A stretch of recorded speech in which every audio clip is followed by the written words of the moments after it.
كما كان شأنه في جميع الأمور الدينية. لقد دخل الصيام في شغاف قلبه فكان يقول: والذي نفس محمد بيده لوددت أن أصوم في سبيل الله فأقبل ثم أقبل ثم أقبل. وهناك كثير من الحديث الذي يدل على شرف الإنسان الإنفاق في سبيل الله والاستماتة لكي وتوحيد الله. والحق أكبر لقلبه وأصغر كلمة يوسف صاحبه الله سبحانه وتعالى، وأيسر جزء يوسف حبيبا للحبيب. ولكن الوالي أين نحن الآن؟ أمرنا رسول الله صلى الله عليه وسلم أن نستغفر بجلال السجود ونلتمس هناك جنتنا. فيا أسفا علينا ثم يا أسفا علينا، إننا كمسلمين اليوم فردا وجماعة نسعى إلى حلم الشيطان ليدخلونا من عذاب الأليم ويخرجنا من اتعاس عن السعادة. وهكذا نتورط في مكان باطل مصيبة الله المستمرة، ونتمنى أن نعيش بجميع الإيمان والمطمئنين ونحسنها جزاء. إننا تركنا حياة الجراح والمقاتلة والمقاومة والمجاهدة والمقاطرة، ورضينا بالذل والاستسلام لما بالعظم والسرية، ونكتب هذا رجل واحد لينفاذ بمسألة رائعة واحدة. فهل رجلا ميتا سميته حينما قد يمشي كذلك نحن. سبحان الله سبحان الله ما شاء الله.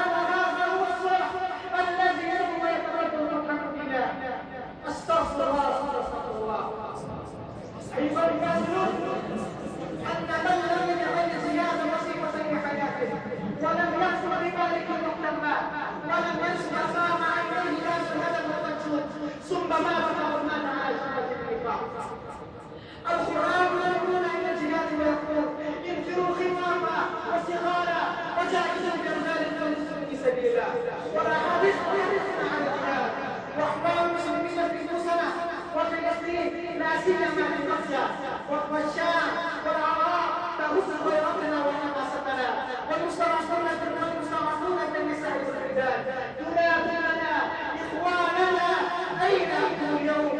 أين الولاء والصداقة؟ أين المحبة والأخوة؟ أين الغيرة لله؟ أين الجهاد في سبيل الله؟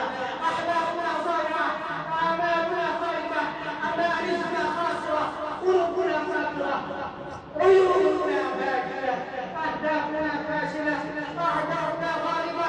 أنقذونا من هذه القرية الظالمة، وادخلوا قريتنا هذه من هؤلاء الظالمين، وضعوا السيف عليهم ولا تظهر منهم أحدا، فإنهم أعداء الله وأعداء المسلمين في الأرض.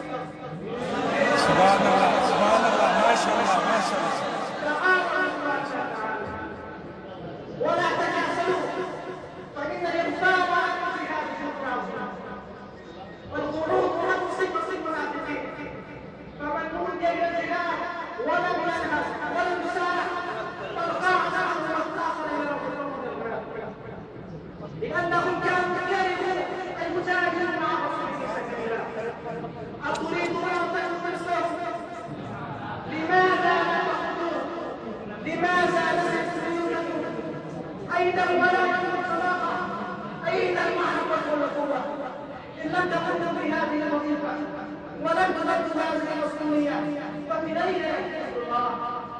والله لا نزال نسمع هذه الخلافات والصراخات، ونحن ملتمسون في لذات الدنيا ومستغرقون في سقائها. نلعب نفكر ونتمتع، وإنا لله وإنا إليه راجعون. وهل من جد جعل الله من المجاهدين الذين كفروا كأس شهادة في سبيل الله ونالوا تذكرة الجنة وبعثنا مع النبيين والصديقين والشهداء والصالحين وحسن أولئك.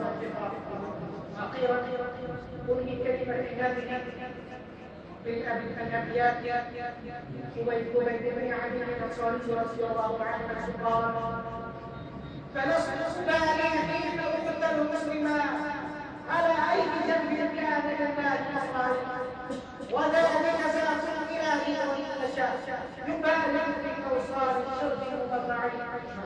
والسلام عليكم. سبحان الله، سبحان الله، ما شاء الله، ما شاء الله.